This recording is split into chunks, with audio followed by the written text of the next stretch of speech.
It certainly is not new that the corporate media and their Democratic allies have been comparing Donald Trump to Adolf Hitler and his movement, which constitutes roughly 50% of the country, and his supporters to members of the Nazi Party. That has been a very common theme ever since Trump descended on that elevator in 2015 and began to be a viable candidate in the polls. What has changed, however, is that this theme has now become the central attack on Donald Trump, the central campaign narrative of the Kamala Harris campaign, starting about a week ago when they rejuvenated what was not a new story, but rather an old story, namely that an anti-Trump general who was Trump's chief of staff and then got fired, John Kelly, said to Bob Woodward that Trump had suggested that he wanted generals similar to the ones that Hitler had, that he had expressed certain kinds of admiration for Adolf Hitler. Now, you would think if that really had happened, John Kelly would have denounced that right at that moment. He would have gone to the media and said, I have something extremely alarming to tell you. The President of the United States, the Commander-in-Chief, the person in charge of the nuclear codes, has been expressing admiration for Adolf Hitler and saying that there are certain things that Hitler and the Nazis did that he admires and would like to replicate. You wouldn't think that somebody would hold on to that secret for years, only to have it then rejuvenated just a few days before the election. But ever since that happened, it became apparent that that was going to be the closing argument, basically, of Kamala Harris and the Democratic Party and their loyal allies in the media. Not, here's what we plan to do for you to make your lives better if Kamala wins.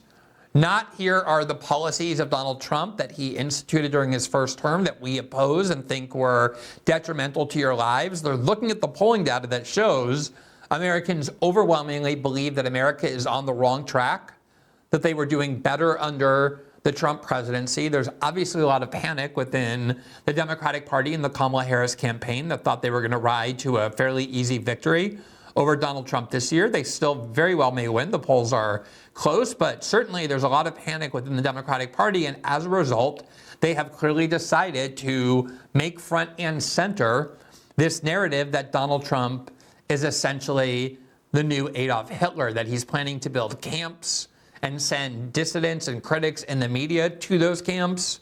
People like AOC and all sorts of liberal pundits and Joy Behar have openly talked about the camps that they expect to be put into.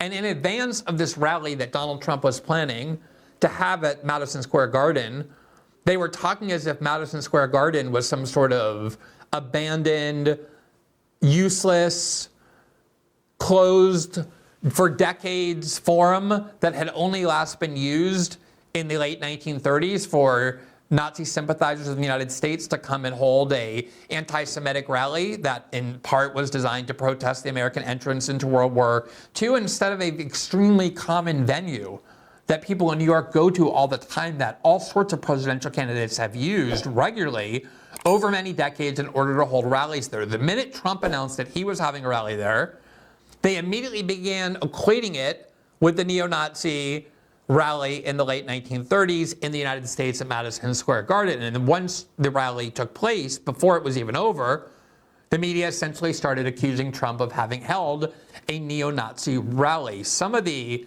media narrative is so deranged, it's so unhinged that it's almost impossible to believe. Here from the Washington Post today, quote, "Another night at the Garden, how Trump's rally echoed one in 1939. The Trump campaign's rally in New York mirrored one in the 1930s that was openly supportive of Adolf Hitler." Now, you may think, as I think we did when we first saw this, that this was on the opinion page. This was an op-ed column by one of their columnists who's super angry that the paper chose not to endorse Kamala Harris, as though that's the real function of the Washington Post. But no, it's not. It's an actual news article. It's in the news section. It's by people whom the Washington Post call reporters. And this is part of what they wrote. Quote, "Madison Square Garden, as speakers at Donald Trump's Sunday night rally in the arena were eager to remind the audience, is one of the most famous venues in the world. It's where two professional sports teams play. and is a mandatory stop for tours of best-selling performers, in part because it's trivially easy to tap into the millions of people that live in the New York City area.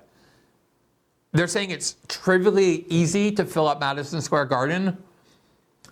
That's in order to justify the fact that Trump not only filled it up in a city and in a country, in a state that's supposed to be vehemently opposed to him, but he filled it up and then had thousands, if not tens of thousands of people waiting outside to get in. The article goes on, quote, "It literally sits on top of a train station that has lines running through the city out to Long Island and over to New Jersey. In one sense, it's good that the Trump rally fell into the familiar patterns of commercialism and tourism that the Garden reinforces. It meant that while there were protesters outside and intermingled with the hundreds of Trump supporters who were leaving or had not gotten inside, the temperature was low. But it also suggested that what was underway in the arena wasn't exceptional, that it was just another evening with another niche event. But except for one similar event on a prior evening, meaning the Nazi event in 1939, the Trump event was quite exceptional indeed, except for that one similar event." The Post news article goes on, quote, "On February 20th, 1939, an earlier iteration of Madison Square Garden hosted a political rally that bore some striking similarities to Trump's. Organized by a group called the German-American Bund, the event was ostensibly a celebration of George Washington's 207th birthday. In reality, it was a celebration of the ascent of Germany's Third Reich and an excoriation of the purported nefarious influence of Jewish people in the United States." I want you to note that this is what the Washington Post is saying was the rally that had enormous amounts in common with the rally that Donald Trump held on Sunday. Namely that it was designed to be anti-Semitic, to lament the excessive influence of Jewish Americans in American society, to spread the Nazi ideology of white supremacy. The Post news article goes on, quote, "Speakers in 1939 lamented government spending, rallied against Marxism, and complained about how their information negative to their allies was, quote, played up and twisted to fan the flames of hate in the hearts of Americans by the news media." All right, if that's all that's required to qualify as a neo-Nazi rally, namely lamenting government spending, railing against Marxism, and complaining about how information negative to their allies was played up and twisted to flame the fans of hate in the hearts of Americans by the news media, that's essentially every Republican rally over the last many decades. That's pretty much every Ronald Reagan rally that ever existed, rallying against government spending, denouncing communism and Marxism, and complaining that the media purposely sides with their allies. I mean, that's really just basic populist politics, not exactly the hallmarks of a neo-Nazi rally. But the Post went on, quote, similar arguments were raised at Trump's rally as well. Quote, "Free America," the crowd chanted in 1939, while Trump's speakers pledged that he would, quote, "save America," with the 2024 crowd chanting USA. Oh my God, this crowd chanted, quote, "save America," and chanted USA. These are basically Nazis. I mean, they were saying the United States is not going well. We need a change of party rule in order to, quote, "save America," and then they chanted USA. And the Washington Post is using this as primary evidence of the neo-Nazi tenor of the rally in Madison Square Garden yesterday and its similarities to the 1939 rally. It goes on, quote, "The Bund managed tens of thousands of members. Trump has tens of millions. Bund leader Fritz Kuhn, who called Washington the, quote, first fascist, meaning it as praise, delivered with a brief interruption the final speech of the evening at the 1939 rally. From the outside, sure, the rally looked like another rock concert. From the inside, Fritz Kuhn would certainly have recognized what he saw." I want you to just stop and think about that for a minute. This is a news article in the Washington Post overtly claiming that Madison Square Garden has never seen a rally like the one Trump held yesterday, except for one other time in American history, which is 1939 when neo-Nazis gathered. And in order to draw the comparison between the Trump rally yesterday and the neo-Nazis in 1939, notice how they have to basically exclude all of the defining features of what made Nazis Nazis. A celebration of white supremacy, extreme hatred against Jews and other non-white people, an attempt to turn the United States into a haven of nothing but white people. Instead, they have to focus on very banal aspects of the rally, like, hey, that also had a lot of people there. It was also held at Madison Square Garden. They also chanted. They railed against government spending too. They said Marxism was bad. These are the most banal, pervasive attributes at Democratic and Republican rallies alike over many decades. If you actually look at the rally, of course, it bore no resemblance to anything that was actually a neo-Nazi rally. In fact, the actual Nazis in 1939 would have looked at the Trump rally with hatred and contempt and disgust because of who composed the audience and who was actually speaking and what they were saying. But this is how far the media is willing to go before elections. We've seen it so many times. They're willing to lie like they did in 2020. They're willing to create false scandals like they did in 2016 with Trump-Russia conspiracies to help the Democrats beat Trump. And now they're just simply publishing everyday claims that Donald Trump, whom they've known for years, for decades, whom they've written about with admiration for decades, suddenly is the reincarnation of Adolf Hitler. One of the ways that they tried to do that is that the Trump rally yesterday featured an insult comedian named Tony Hinchcliffe, who it seems like none of the people in political media know who he is, and no one in American political life really seems to know who he is, even though he's quite a well-known comedian. He has one of the most popular podcasts in all of the United States. He's frequently a guest on Joe Rogan. He was one of the featured stars of the well-watched Tom Brady roast on Netflix. He's been on Comedy Central and Rose for many years. I don't know if it's that they don't know him or they want to pretend that they don't know that he's a comedian, because what they want to do instead is use jokes that he made, at least some jokes. They're taking some of the jokes that are useful to them that he made about Puerto Rico in particular and pretending that he's some sort of Trump political ally and just omitting the fact that he's a comedian. Listen to how the New York Times yesterday tried to exploit that comic set in order to suggest that this was representative of the politics expressed at the Trump rally. The New York Times, a Trump rally speaker trashed Puerto Ricans. Harris reached out to them. And yes, this is also a news article, not an op-ed. Quote, before Mr. Trump had even taken the stage, warm-up speakers had called Puerto Rico, quote, an island of garbage. That's talking about the comedian Tony Hinchcliffe. Referred to Ms. Harris as, quote, the devil and the Antichrist. Oh, such rough and evil rhetoric. The only type of rhetoric that's acceptable is to continuously call Donald Trump Adolf Hitler and a fascist. But calling Kamala Harris the devil and the Antichrist, that's essentially a neo-Nazi rally. Quote, and made racist or derogatory remarks about Latinos generally, African Americans, Palestinians, and Jews. The remarks at the rally came as Ms. Harris wrapped up a day in Philadelphia where she spent time courting Pennsylvania's significant Puerto Rican population by visiting a local Puerto Rican restaurant. While there, she talked about a new plan she announced on Sunday to bring economic opportunities to Puerto Rico. One of my favorite things about the Kamala Harris campaign is that every week or so they look at polls and see particular groups that they believe that they own being very cold and chilly, even antagonistic to the Kamala Harris campaign. And then suddenly they're like, oh, let's create an agenda of all the things we're going to do for them, even though we've never expressed any interest of this in the past. 2 weeks before an election, it's like, hey, Puerto Ricans, here's what we're going to do for you. Hey, black men, here's what we're going to do for you. But the New York Times is talking about this like this is very genuine. On Sunday, Kamala Harris was there to, quote, talk about bringing economic opportunities to Puerto Rico, discuss her visit there after Hurricane Maria, and said that even as a senator, she had, quote, felt a need and obligation to, quote, make sure Puerto Rico's needs were met. This is not a new area of focus for me, Kamala said. She received a warm reception from the crowd with chants of "Si se puede," which is yes, we can.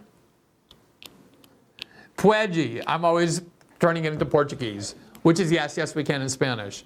The Trump campaign appeared wary of the political fallout from the, quote, island of garbage remarks and other comments. A senior advisor, Danielle Alvarez, said in a statement, quote, "This joke does not reflect the views of President Trump or the campaign." An entire article attempting to make Trump's rally look like some sort of bigoted hate fest that featured a joke by a comedian that was one of many jokes about many other different groups. It's what comedians often do, without mentioning that he's actually a comedian, with trying to make him seem like he's just one in the line of Trump's political speakers there to deliver the Trump campaign message.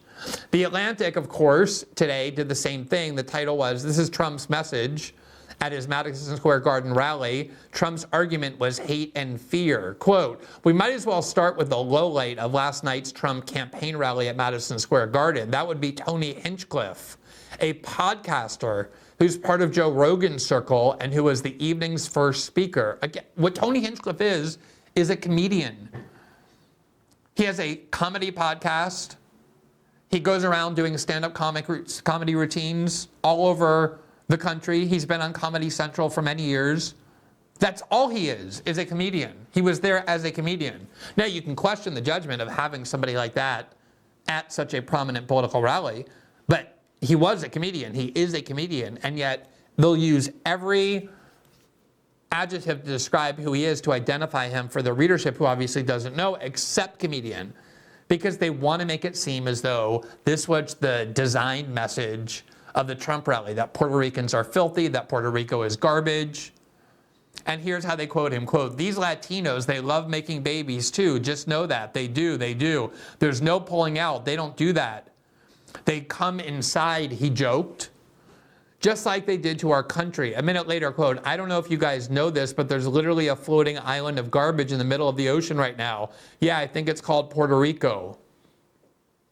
Other speakers were only somewhat better. A childhood pal of Donald Trump's called Vice President Kamala Harris, quote, "the Antichrist and the devil."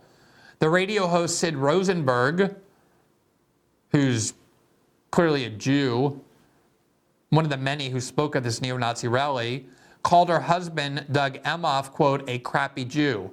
So they leave out that Sid Rosenberg himself is a Jew. He's a very pro-Israel Jew, and he's criticizing Doug Emhoff not for being just a Jew, but for being a crappy Jew because he's insufficiently supportive of Israel. But they tried to make it seem like this is also an anti-Semitic rally, courtesy of the speaker Sid Rosenberg. It went on. Tucker Carlson had a riff about Harris vying to be, quote, "the first Samoan, Malaysian, low IQ former California prosecutor ever to be elected president," which was simply satirizing this narrative that is always used in identity politics, that Kamala Harris is going to be the first this, the first that. Stephen Miller went full blood and soil, declaring, quote, "America is for Americans and Americans only." In 1939, a Nazi rally at the old Madison Square Garden promised to, quote, "to restore America to the true Americans." Here's MSNBC over the weekend, just to get a sense for how pervasive but also how desperate and deranged this is. Here's how they, quote, reported on the Trump rally. But that jamboree happening right now, you see it there on your screen, in that place is particularly chilling because in 1939, more than 20,000 supporters of a different fascist leader, Adolf Hitler, packed the garden for a so-called pro-America rally. A rally where speakers voiced anti-Semitic rhetoric from a stage draped with Nazi banners. When a Jewish protester rushed the stage, the Associated Press reported, quote, "Instantly, a dozen or more stormtroopers set upon him, knocking him down and beating him as he held his head in his arms. Most of his clothing was torn from his body. Later, he was booked for disorderly conduct." Yes, exactly. That's what would happen at a neo-Nazi rally. Neo-Nazis are anti-Semitic. So if a Jew enters the neo-Nazi rally as a protester, he's likely to be treated very poorly. He's likely to be attacked at an actual neo-Nazi rally. There were also Jews at yesterday's rally in Madison Square Garden. It probably wouldn't surprise you to learn. Many of them were Orthodox Jews, so they weren't hiding. They were wearing full religious Jewish garb. Many of them were self-identified Jews there to speak on behalf of President Trump. There were people waving the Israeli flag. And none of the people in that audience were attacked or violently kicked or beaten. Just like none of the black speakers were, nor the Latino speakers, nor the Hindu speakers, nor the Indian speakers, because this wasn't a neo-Nazi rally. That is exactly what happens at a neo-Nazi rally. What he said, if there's a Jew and they know there's a Jew in a neo-Nazi rally, they're probably going to attack him. Trump's rally, by contrast, was filled with Jews, many of whom spoke as Jews. And they weren't attacked, they were very passionately applauded. Here is how the MSNBC segment went on. Now, against that backdrop of history, Donald Trump, the man who has threatened to use the military against opponents he calls enemies from within, who has threatened to use the troops to quell what he says are lawless cities, and to use those troops to carry out mass deportations of immigrants, is once again turning Madison Square Garden into a staging ground for extremism. And by the way, the title on the screen for that MSNBC report, that very sober, serious MSNBC report, was Trump's Madison Square Garden rally comes 85 years after a pro-Nazi rally at the famed arena. Susan Rice, who was the National Security Advisor of President Obama and is now a domestic policy advisor to the Biden White House, and she's been acting as a media surrogate for Kamala Harris. Here's how she went on to MSNBC and talked about this rally. They're terrified of, effective, smart, strong women and leaders in the United States. Secondly, they embrace and laud and praise dictators like Xi and Putin, with whom they want to become closer when they are our most formidable adversaries. These people are dangerous. Donald Trump hugs dictators. He's about to have a rally reminiscent of 1939, cheering on Nazi Germany. The people who've spoken in that rally already have been a litany of attacks on black voters, on Latino voters, on Arab American voters. I mean, that's the divisive, dark, evil threat that Donald Trump poses, all encapsulated right there at Madison Square Garden. She said that they were about to have a rally that was going to cheer on Nazi Germany. Now, probably very few of you were able to watch the entire rally because it was 6 hours long from start to finish. But I'm pretty sure there was no one there who was cheering on Nazi Germany. If there were, that video would probably be everywhere. They probably wouldn't be obsessively focusing in every first paragraph of every story on a joke told by a comedian about Puerto Rico. Obviously, that did not happen. Let us show you instead, compare what is being said by all of these liberal outlets, including the news articles of the Washington Post and the New York Times, with the actual footage. First of all, here's the footage of the actual night at the Garden back in 1939, where there were a lot of anti-Semites and Nazis and admirers of Adolf Hitler, an actual Nazi rally here in 1939. And we'll show you what happened yesterday in Madison Square Garden so you can see if they actually do seem similar.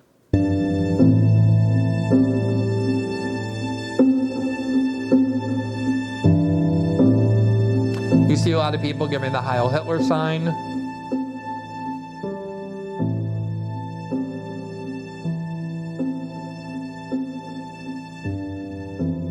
A lot of people dressed up, but all with their right arm extended in the classical Nazi salute.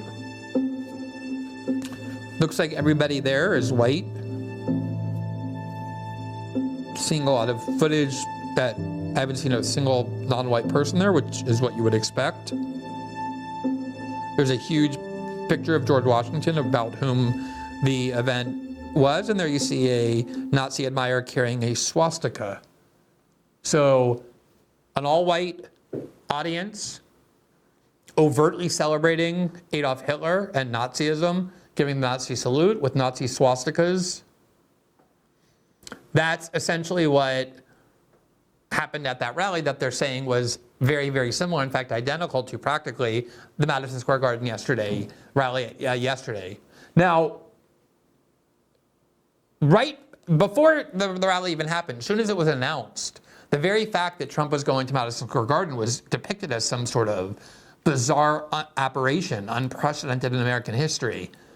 In fact, it's been very common for presidents and all sorts of candidates to speak at Madison Square Garden because it's in the middle of New York City. It's one of the most renowned and iconic venues in American life. Here from the New York Times, October of 2012, they would obviously never say this now because the idea is to pretend that only Donald Trump would go in Madison Square Garden to try and replicate that Nazi rally. Presidents who played the garden.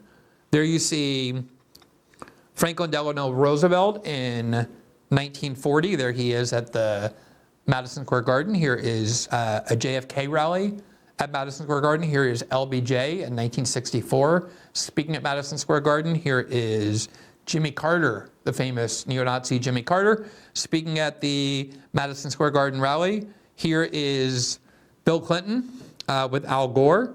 There they are at the Madison Square Garden venue. And then here is George H.W. Bush, who is also holding a rally at the Madison Square Garden. Now, there were actual reporters, people who wanted to describe what in fact took place at yesterday's rally, who went and told a much different story than the image depicted by these news outlets. Here is Byron York in the Washington Examiner with the headline, "At Madison Square Garden, the wide world of Trump." Quote, "If you wanted to see living, breathing proof of former President Donald Trump's success in broadening the appeal of the Republican Party, you just had to look around the mega rally in Madison Square Garden Sunday night. If you were looking specifically for, say, Trump's growing appeal to Latino voters, all you had to do was look around. An extensive poll done last month by NBC News and Telemundo showed Vice President Kamala Harris leading Trump by 54 to 40% among Hispanic voters. That 40%, should Trump actually achieve it, would equal the best Republican performance among Latino voters ever by President George W. Bush in 2004. Among the first people I met inside the garden as everyone waited for the program to begin were Mark Vasquez and Angel Paulino, two friends from Brick Township, New Jersey. Vasquez's family came to the New York area from Puerto Rico, while Paulino's came from the Dominican Republic. Both are active in their local Republican Party. Vasquez, who is 30 years old and works in marketing, explained that when he was younger, quote, "I always believed I was a Democrat because that's what my family identified as. Republicans, he believed, were rich, out of touch, and didn't care about people like him." Then, in 2014, around the time he turned 20, he started a business that dealt with repairing phones and tablets and found himself dealing with quite a few conservatives. Trump joined the presidential race the next year. Vasquez found that he agreed with Trump on immigration. Quote, "It wasn't about hate, it was about putting America first, making sure our laws were respected and ensuring our communities were safe," he said. Vasquez also found himself supporting Trump's tax cuts, energy policies, deregulation, and more. He thought Trump, quote, "was focused on creating real opportunities, particularly for communities like mine, which had been overlooked by politicians for years." Angel Paulino wore a MAGA hat too, a baseball cap turned backwards, plus a Never Surrender t-shirt featuring the famous photo of Trump raising his fist after he was shot in Butler, Pennsylvania. He did not pay much attention to politics until Trump won the presidency in 2016. Like Vasquez, he was fascinated by the strong media antipathy to Trump. Quote, "I always wondered, why did they hate him so much?" he said. He started paying more attention to politics and found that he agreed with what Trump was doing.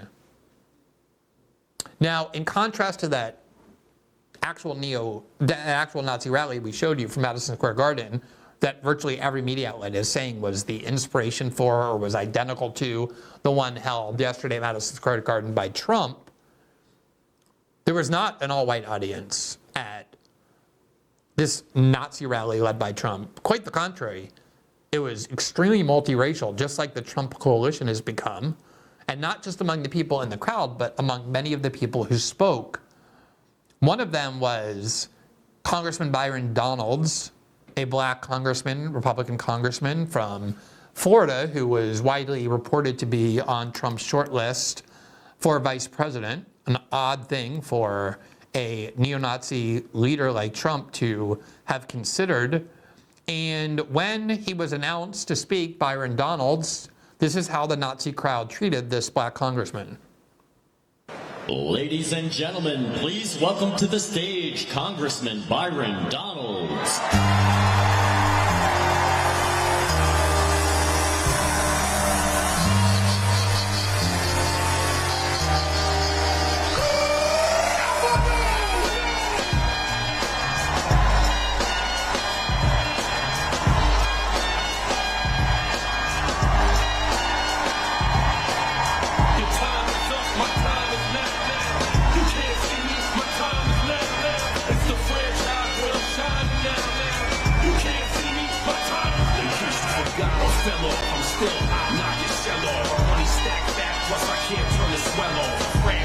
In the background, you hear the famous Nazi jingle that Adolf Hitler personally helped to compose as this black congressman comes onto the stage in the middle of this Nazi rally, which for some reason, bizarrely, is clapping for him and cheering for him and waving signs at him for a full 90 seconds. Here's a little bit more.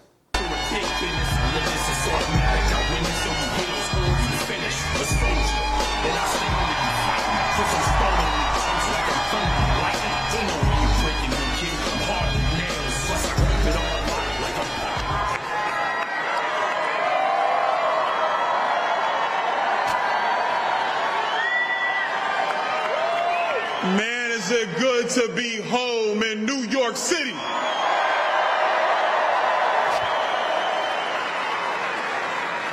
You know, usually I got a lot to say, but this one's special to me.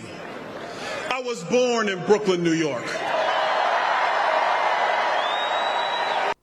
The Nazism at this rally is visceral. It's disgusting. It's a celebration of white supremacy. It's an attempt to reestablish the United States as an all-white country, a country of white supremacy, based on white supremacy, of taking minorities and putting them into concentration camps, of shipping them on trains, perhaps mass murdering them in Holocaust. That's all the things that we've been hearing from the media. And yet the rally itself contained a lot of peculiar and bizarre things that you would not expect to find at a Nazi rally, including all the people who were there in attendance, all the people who spoke, and pretty much everything they said. Here, for example, is former New York City Mayor Rudy Giuliani, a longtime Trump supporter, whose speech, like many of the people who spoke, was devoted to praising and heralding the Jewish state and insisting that it's the overarching duty of the United States to remain on the side of Israel. You would hear this at every Democratic rally. It would be strange, though, to hear this at a Nazi rally, a neo-Nazi rally, and yet this is often what the theme was among the speakers. We have to be there for Israel always because they are always there for us. Hamas is not there for us. Iran is not there for us. They want to kill us. And the Palestinians are taught to kill us at 2 years old. They won't let a Palestinian in Jordan. They won't let a Palestinian in Egypt. And Harris wants to bring them to you. They may have good people. I'm sorry, I don't take a risk with people that are taught to kill Americans at 2. I'm on the side of Israel. You're on the side of Israel. Donald Trump's on the side of Israel. And they're on the side of the terrorists. By the way, Rudy Giuliani was just ordered by a court to give up pretty much all of his belongings, including his apartment and even his jewelry, to 2 election workers in Georgia who he had falsely accused of engaging in fraud, and they were inundated with death threats. Rudy Giuliani has always been this deranged. It's just that after 9/11, this kind of rhetoric was deemed inspirational. And a lot of the stuff that he says about Palestinians is actually, you could say, certainly bigoted. The idea that Palestinians are taught to hate and kill Americans at the age of 2 and we can't be around them. There may be some good Palestinians, possibly.